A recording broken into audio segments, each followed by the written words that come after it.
નમસ્કાર. ભાજપ નેતાએ આપ્યો ભયંકર ઝટકો. સુરતના વરાછાના ધારાસભ્યએ સીએમ ભૂપેન્દ્ર પટેલને વધુ એક પત્ર લખ્યો છે, જેમાં વીએનએસજીયુની યુજી પ્રવેશ પ્રક્રિયામાં મોટા પાયે ગેરરીતિ સામે આવી હોવાનો આક્ષેપ લગાવ્યો છે.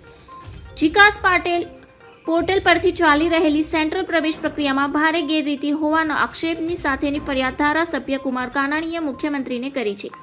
ખાનગી કોલેજો દ્વારા નિયત બેઠક કરતાં વધુ ઓફર લેટરો આપી મેરિટ વિના પહેલા ધોરણે પ્રવેશ આપ્યો હોવાનો આક્ષેપ પણ કરાયો છે.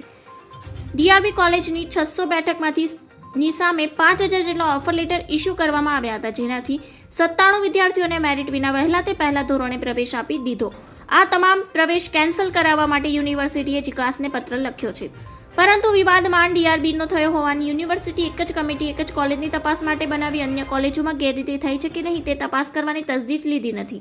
આમ આખી પ્રવેશ પ્રક્રિયામાં વીર નર્મદ યુનિવર્સિટીની ભૂમિકા પણ શંકાસ્પદ છે. ધન્યવાદ. જય